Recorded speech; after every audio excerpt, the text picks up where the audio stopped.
단 48시간. 이틀 만에 전 세계 소프트웨어 주식에서 무려 2,850억 달러가 공중 분해됐습니다. 한국 돈으로 환산하면 380조 원입니다. 대한민국 국가 예산의 절반이 넘는 돈이 증발한 겁니다. 법률 정보 제공의 절대 강자 톰슨 로이터는 하루 만에 15.8% 폭락하며 52주 최저치를 찍었고, 법률 서비스 플랫폼 리걸줌은 거의 20%가 날아갔어요. 나스닥은 2025년 11월 이후 최저치로 곤두박질 쳤고, 소프트웨어 산업을 추종하는 펀드는 4월 이후 최악의 날을 기록하며 6% 가까이 무너졌습니다. 월가의 트레이더들은 이 사태를 단 하나의 단어로 명명했죠. 사스포컬립스, 즉 소프트웨어 서비스의 종말이라고요. 더 충격적인 건 이 모든 참사가 좋은 제품 하나 때문에 벌어졌다는 겁니다. 2026년 1월 12일 엔스로픽이라는 AI 기업이 클로드 코워크라는 도구를 세상에 내놨어요. 보통 신제품이 나오면 관련 주식들이 오르잖아요. 그런데 이번엔 정반대였습니다. 투자자들이 비명을 지르며 패닉셀에 나섰거든요. 제프리스의 주식 트레이딩 데스크에서 일하는 제프리 파부자는 이 광경을 보며 전형적인 무조건 빠져나와라식 매도라고 표현했어요. 대체 이게 무슨 일일까요? AI가 똑똑해지면 기술주가 오르는 게 정상 아닌가요? 왜 시장은 이 천재 AI의 등장에 환호 대신 공포로 화답했을까요? 여기서 잠깐. 당신이 지금 이 순간에도 매달 자동 결제되고 있는 소프트웨어 구독료들을 떠올려 보세요. 어도비 크리에이티브 클라우드, 마이크로소프트 365, 세일즈포스, 슬랙, 노션, 구글 워크스페이스 이런 것들 말이에요. 그리고 만약 당신이 이런 회사들의 주식을 보유하고 있거나 이런 소프트웨어를 다루는 게 당신의 본업이라면요?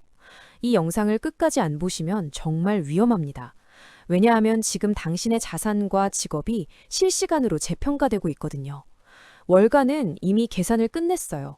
AI 에이전트 10개가 영업사원 100명 일을 할 수 있다면 세일즈포스 시트 100개는 이제 필요 없다. 이 냉혹한 수식이 시장을 지배하기 시작했습니다. 그런데 말입니다. 진짜 공포는 주가 폭락이 아닙니다.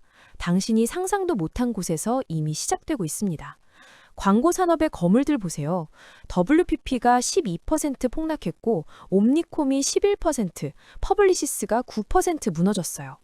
사모펀드들도 예외가 아니었습니다. 에어리스 매니지먼트, KKR, 블루아울 캐피탈이 하루 만에 9% 넘게 증발했거든요. 특히 블루아울은 기업들이 기술 시스템 바꾸는 게 귀찮아서 소프트웨어 계약 해지 안 한다며 소프트웨어 채권에 집중 투자해왔던 곳인데 3일 연속 폭락하며 2023년 9월 이후 최저치로 내려앉았습니다. 스위스 최대 은행 UBS는 대놓고 경고했어요. AI의 파괴적 영향이 공격적으로 나타나면 사모신용의 부도율이 13%까지 치솟을 수 있다고요. 이게 얼마나 무시무시한 변화인지 초등학생도 이해할 수 있게 비유해 드릴게요. 지금까지 우리가 쓰던 AI는 비서였어요. 당신이 이 데이터 분석 좀 해줘 라고 하면 AI가 이렇게 하시면 돼요, 저렇게 하시면 돼요 라고 조언을 해줬죠. 그런데 클로드 코워크는 비서가 아니라 직원입니다. 당신이 3년치 거래 명세서로 보고서 만들어줘 라고 던지면 AI가 알아서 엑셀 열고 데이터 정리하고 그래프 그리고 파워포인트까지 뚝딱 만들어서 다 했어요 라며 결과물을 내밉니다. 실제로 3분이면 끝나요. 심지어 복잡한 법률계약서 검토, 재무제표 분석, 마케팅 컨텐츠 생성까지 다 해버립니다. 더 소름 끼치는 건 1월 30일에 공개된 11개의 플러그인이에요. 법률용 플러그인은 계약서를 회사 내부 규정과 대조해서 위험한 조항을 자동으로 찾아내고, 영업용 플러그인은 고객 데이터베이스를 뒤져서 리드 스코어링하고 자동으로 이메일까지 보냅니다. 회계 플러그인, 마케팅 플러그인, 데이터 분석 플러그인, 이게 전부 월 $20짜리 구독료에 포함돼 있어요. 지금까지 톰슨 로이터는 법률 리서치 서비스로 기업당 연간 수천만 원씩 받아왔거든요. 그런데 이제 사람들이 말하기 시작했어요. 그냥 클로드한테 짜갈라고 하면 되는데 왜 사? 지금 투자 커뮤니티는 완전히 난장판이에요. 한국 커뮤니티에서도 이제 소프트웨어 기업 주식은 다 팔아야 하냐? 회계사 준비하던 내 인생은 뭐냐? 법률 서비스 스타트업에 투자한 건 물 건너간다는 비명이 쏟아지고 있죠. 어떤 개발자는 기개발자도 쓸 수 있게 만들었다는 게 정말 무섭다. 이제 우리 존재 이유가 뭐냐? 며 허탈해했어요. 지피터스 같은 AI 커뮤니티에서는 윈도우 버전은 언제 나오냐 하며 아우성이고, 맥북 쓰는 사람들은 벌써 다운로드 폴더 정리부터 엑셀 보고서 자동 생성까지 실전 투입 중입니다. 32개 파일 3분 만에 자동 정리 완료. 영수증 스크린샷만 던져줬더니 완벽한 경비 처리 엑셀이 나왔다는 후기들이 실시간으로 올라오고 있어요. 그런데 여기서 끝이 아니에요. 진짜 잔혹한 진실은 따로 있습니다. 월스트리트 저널이 분석한 바에 따르면 지난 20년간 실리콘밸리를 지배해온 시트 베이스드 라이센스 모델, 그러니까 직원 한 명당 소프트웨어 이용권 하나씩 팔던 그 황금알을 낳는 거위가 이제 죽어가고 있어요. 왜냐고요? AI 에이전트 하나면 100명 몫을 하는데 굳이 100개 라이센스를 살 이유가 없잖아요. 2월 5일 엔스로픽은 클로드의 두뇌인 오프스 4.6 업데이트까지 발표했어요. 이 녀석은 한 번에 기억할 수 있는 정보량이 기존 20만 토큰에서 100만 토큰으로 5배나 늘어났거든요. 쉽게 말해서 500페이지짜리 계약서 10개를 동시에 읽고 분석할 수 있다는 겁니다. CNN은 이렇게 보도했어요. 법률 및 금융 분석 소프트웨어 주식들이 며칠 만에 폭락했으며 나스닥은 4월 이후 최악의 이틀을 보냈다고요. 이건 소프트웨어만의 문제가 아닙니다. 당장 내일 아침 당신의 책상 위에서 벌어질 전쟁을 아직 모르고 계신 겁니다. 법무법인들 생각해 보세요. 지금까지 신입 변호사들이 밤새 계약서 검토하고 NDA 조항 하나하나 확인하던 그 일을 AI가 2분 만에 끝내버려요. 회계법인도 마찬가지예요. 주니어 회계사들이 며칠 걸려서 하던 재무제표 분석과 감사보고서 초안 작성을 AI가 순식간에 처리합니다. 마케팅 대행사는 어떻고요? 브랜드 톤에 맞춰서 SNS 콘텐츠 100개 뽑아내는 게 클릭 몇 번이면 돼요. 여기서 무서운 건 이게 보조 도구가 아니라 대체 도구라는 겁니다. 기존 AI 코파일럿들은 그래도 사람이 주도권을 쥐고 있었어요. 마이크로소프트 365 코파일럿도 이렇게 하시죠 라고 제안만 해줬지 알아서 다 해주진 않았거든요.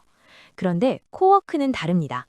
당신이 폴더 하나 지정해주고 이거 정리해줘 라고 하면 계획 세우고 파일 분류하고 하위 폴더 만들고 파일 옮기고 이름까지 바꿔서 32개 파일 정리 완료라고 보고해요. 사람 개입 없이요. CNN이 인터뷰한 엔스로픽의 제품 관리 책임자 다이앤 펜은 이렇게 말했어요. 오프스 4.6은 지식노동의 변곡점이 될 겁니다.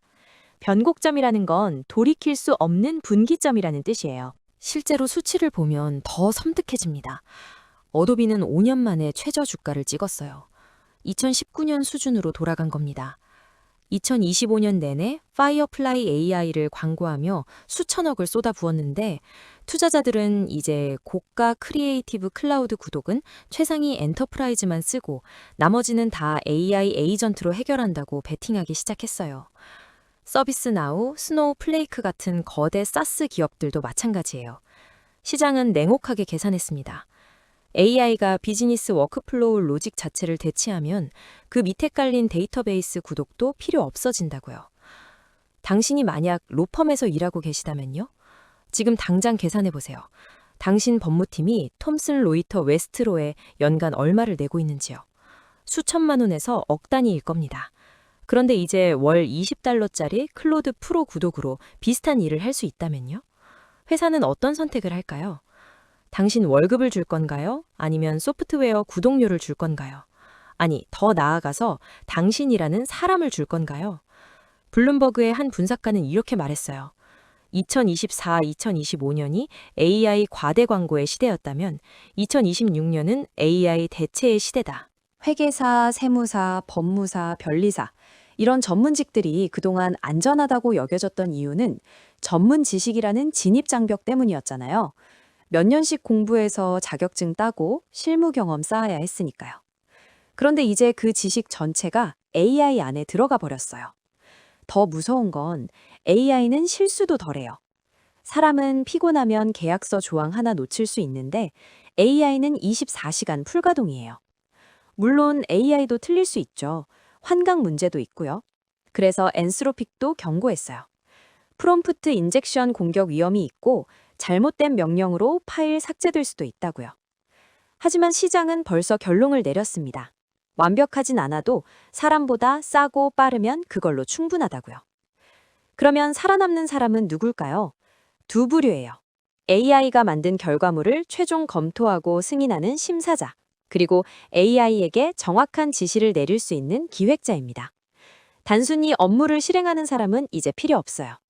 100명이 하던 일을 AI 에이전트 10개로 돌리고 그걸 검토할 사람 5명만 남기면 되니까요. 실제로 미국 KPMG 보고서를 보면 2025년 6월 기준으로 AI 에이전트 파일럿 프로젝트가 한 분기 만에 거의 2배로 늘었대요. 가트너는 2028년까지 엔터프라이즈 소프트웨어의 33%가 AI 에이전트를 포함할 거라고 예측했고요. 2024년엔 1%도 안 됐는데 말이죠.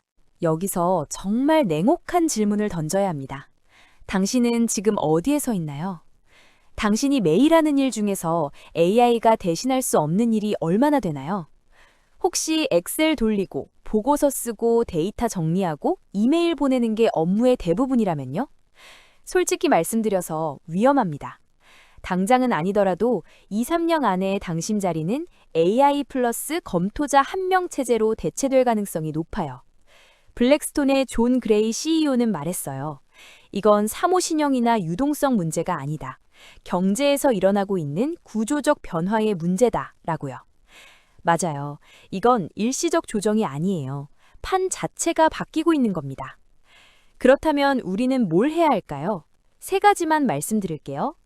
첫 번째, AI를 적으로 보지 말고 도구로 받아들이세요. 당신보다 먼저 AI를 손에 쥔 사람이 당신을 대체할 겁니다. 지금 당장 클로드든 챗 GPT든 써보세요. 단순 질문만 하지 말고 실제 업무를 맡겨보세요. 두 번째, 당신만의 전문성을 AI가 모방하기 어려운 쪽으로 옮기세요. 창의적 기획, 복잡한 협상, 사람과의 깊은 신뢰관계. 이런 건 아직 AI가 못 따라와요. 세 번째, 포트폴리오 점검하세요. 소프트웨어 주식이나 사스 기업 채권에 집중 투자하고 계셨다면 진지하게 재배치를 고민해야 합니다. 2,850억 달러 증발은 시작일 뿐이에요. 마지막으로 여러분께 묻고 싶습니다. 이 변화의 책임은 누구에게 있을까요? AI를 만든 기업들일까요? 아니면 변화에 적응하지 못한 개인과 기업들일까요? 더 근본적으로 AI가 인간의 일자리를 대체하는 이 흐름은 인류의 진보일까요? 아니면 우리 스스로를 빈곤으로 몰아넣는 집단 자해일까요? 살아남을 극소수의 지휘자와 도태될 다수의 실무자로 나뉘는 이 미래가 과연 우리가 원하던 세상일까요? 댓글로 여러분의 날카로운 의견을 남겨주세요. 이건 당신의 미래가 걸린 문제니까요. 구독과 좋아요 눌러주시면 영상을 만드는 데 큰 도움이 됩니다. 감사합니다.